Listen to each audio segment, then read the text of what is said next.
So, Zildjian makes electronic drums now.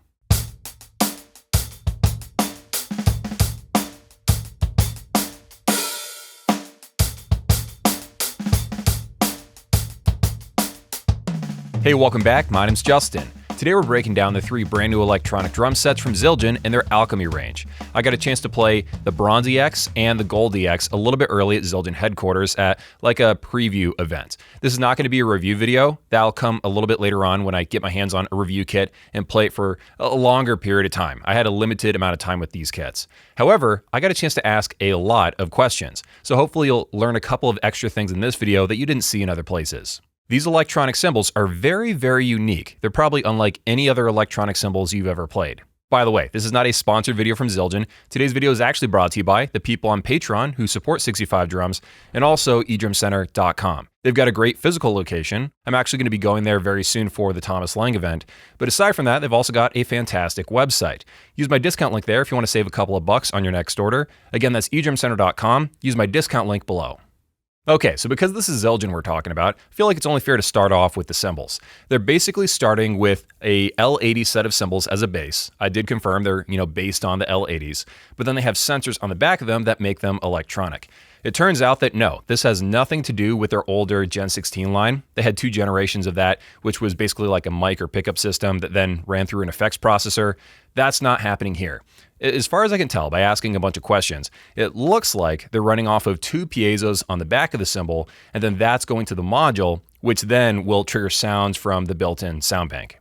All the cymbals are 360 triggering, so you can play on the front, the back, or the sides. You don't have to worry about them spinning away from you. Also, most of the cymbals are 3-zone, so not just the ride, but also the crashes will give you a bell zone. This feels like an industry trend that more companies are sort of pushing towards. The one exception here is going to be the hi-hat. Apparently right now it's just a 2-zone. However, there is a possibility, rumors say, that they'll get a bell zone later on in a different firmware update. But that's not an official statement from the company.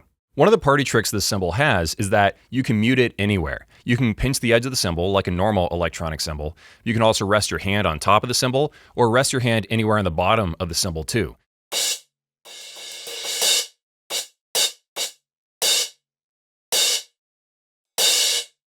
Basically, the module's just seeing all this data coming down the cable, which happens to be like a Ethernet style like RJ45 connection, not a 1/4-inch cable like most electronic cymbals. It's basically looking at the waveforms coming off of it and then seeing that disruption of you muting the cymbal. Now moving over to the hi-hat, in addition to having those sensors for, the different zones at the top of the cymbal, it also houses the open and close sensor, which apparently is some sort of coil-based sensor. The bottom cymbal does not have any sensors in it at all, which is kind of unusual for electronic hi-hats. And even though that plastic casing looks like it would be heavy, it's actually very, very lightweight. And again, this is key. This is the reason why the cymbals feel so good, because they're not very encumbered by heavy trigger systems. They feel mostly like Zildjian L80s. They bow, they flex, they'll, move under your stick a lot more naturally than a rubber cymbal. Now, of course, I got to bring up that there are other companies that make something that looks like this on the surface. Companies will take the guts of a rubber cymbal and then put it on the back of a low volume cymbal like this. The difference is Zildjian is putting way less stuff on their cymbals, and it gives them a couple of interesting advantages.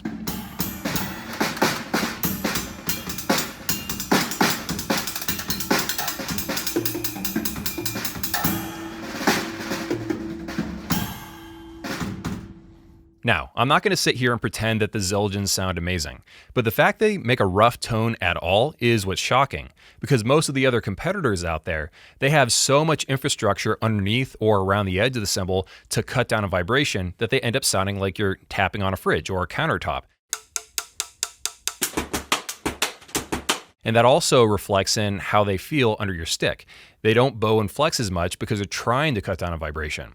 Meanwhile, Zildjian just lets their cymbals do their thing and they react more acoustic-like, if that's something you're going for. I feel like a lot of us don't want to lose the touch that we, sometimes lose going over to electronic. This is trying to bridge that gap and be as authentic as possible by letting a metal cymbal do what metal cymbals do.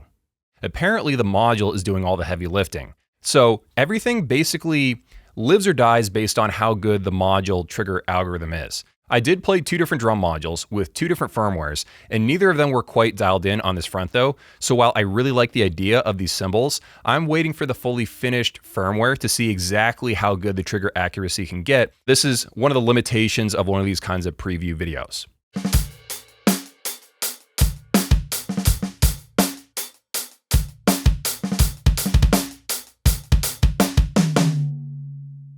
So next up, let's cover the 3 different drum sets and what makes all of them unique. The ALCHEM-E Bronzy X is their baseline drum set. The sizes are 14 for the snare, 10, 10, and 12 for the toms, and then an 18-inch kick drum. The hi-hats are 14, crash 1 is 16, and the ride cymbal is 18. It looks really sharp in person. I just like the way this kit looks. The shell wood is going to be a basswood poplar hybrid, and it's using a matte black shell wrap. The only hardware that comes in the box is going to be cymbal stands and tom mounts, and then an additional stand off to the side that holds up your drum module. You're going to have to find a hi-hat stand, a snare stand, and a kick drum pedal somewhere else. Now moving up to the gold, you're getting larger shells, which is nicer as far as like visual impact if you're playing this live or if you're filming yourself, and also the extra weight under your stick as you play. But at the end of the day, it's not that this drum set is technically better, it's just a different configuration. It shares the exact same module and it shares the exact same cymbal technology and everything. It's more about how big do you want the drum set to look. So the differences there are that you're getting a larger floor tom, you're not getting a tom 2, and you're getting a larger ride cymbal.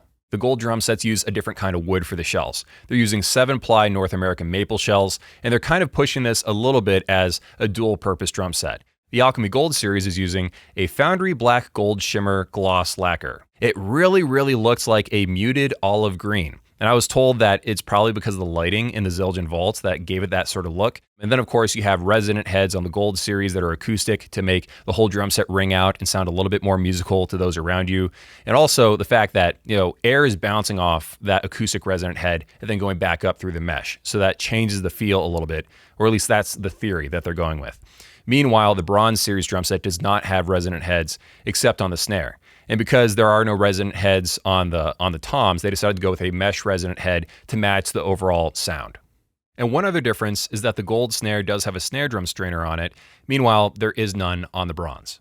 And then you have the ALCHEM-E Gold DX. This drum set is different from the regular Gold because you get that second high tom back, which is 12 inches across.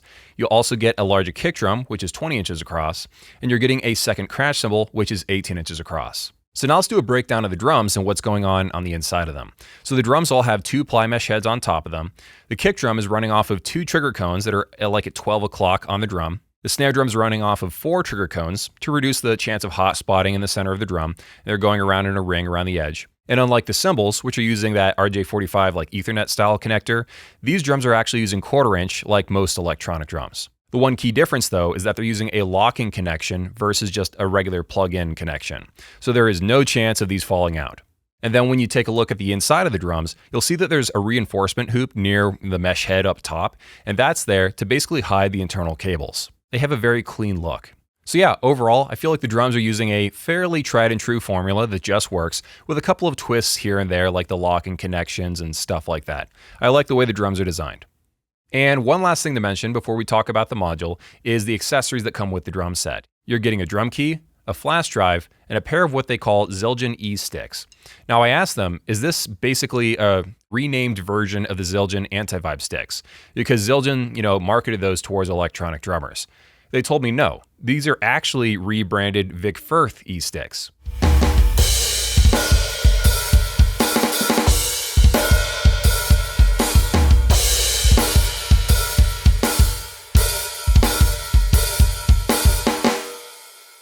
Okay, so now let's talk about the Zildjian E-Vault drum module.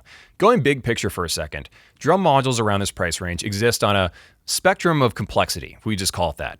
On the one hand, you have Swiss Army knife drum modules, E-drum workstation modules, that are trying to do a little bit of everything. So they'll have every sound, every editing feature, and every port under the sun. Then way over here, you have the modules that are trying to be a lot more streamlined. So they'll have some very high quality sounds, because obviously when you get to this price range, everything sounds up to a certain standard. But they're not trying to have as many editing features and as much complexity going on. They're set it and forget it kind of modules. You're supposed to turn them on, flick through a bunch of different kits, select something that you want, and just go for it. Zildjian is going more towards the simplified approach here. This is not a Swiss Army knife kind of module that does literally everything. So whether or not you like this module, regardless of the sounds, because the sounds are good, but regardless of that, it really depends on how much you want your module to do and how much you want to interact with your module. Now that I got that out of the way, let's talk about what's actually going on here. So the module basically has a metal frame with plastic sides. The air vents actually match the spacing and the shape of the holes in the cymbals, which I thought was a cool touch. The whole system runs on ARM. The interface is a hybrid of buttons and a 5-inch touchscreen, which essentially is the size of a cell phone, just, put sideways on a module. You get 12 pad inputs, 6 for the drums and 6 for the cymbals. I don't know if you can split the drum inputs, but obviously you can't split the cymbal inputs because they're using Ethernet ports. You can connect your phone via Bluetooth or the aux input. You get 8 balanced outputs, which is very rare to see on drum modules. MIDI is over USB-C or 5-pin. And USB-C can also power 10 channels of audio out plus 2 channels of audio in. And then of course you get all the other stuff that's kind of necessary that you'd expect. Master right and left outs, headphone jack, USB for the thumb drive, and there's 32 gigabytes of built-in memory. The editing options are pretty basic. I'll show you some footage on screen, see what you can do here. There's no official sound count in the press release, but somebody in the company told me that it's going to be like sub 100 off the top of their head, so it's not like a ton of sounds built into this. Although they did stress that Zildjian isn't just dropping this module and moving on to the next big thing, they plan on continually supporting this for the long haul. So the idea is, if Zildjian releases a new line of acoustic cymbals, they'll just, release the sampled version of that on their website so you can download it and put it on your module. I asked them whether or not these would be paid sounds or free sounds, and they couldn't really give me a definite answer, but as far as I can tell, it looks like most of the sounds will be free, with the possibility of charging for some of the sounds later on, like maybe an artist cymbal pack or whatever. So that's the stuff that I currently know about the drums. I'm not going to move ahead to talking about recommendations for or against, or talking about how this compares against this drum set or that drum set. Wait for the final review video. I just don't feel comfortable doing that because I played prototype software on 2 different modules. And also, I got limited amounts of time on these drums, got a ton of time to ask questions, but due to scheduling stuff, I only have 12 minutes of footage, unfortunately. So that's why there's not a lot of clips here. However, I am so happy that I got a chance to go there, not only because I could ask those questions, but in addition, I got a chance to tour the Zildjian factory, which was freaking awesome. It's this weird combination of like, you feel like you're in the 1800s in a heavy industry kind of environment, and then boom, there's robot arms. I have a new appreciation for how much effort it takes to make a single cymbal. And then also, their cubicles are weirdly awesome. You'll be walking through the office, and then boom, Dennis Chambers drum set right there. And then boom, the Muppets drum set right there. Just piles of old cymbals from like the 20s and stuff. Like there's all kinds of stuff going on. And even their merch sounds vaguely musical. Breathe in. Breathe out. And here at the end of the video, I always let you guys know how I get access to the gear that I'm reviewing. They did give me plane tickets and a hotel room so I could attend the event. However, no money changed hands, so use the links below if you want to support 65 Drums. See you in the next one.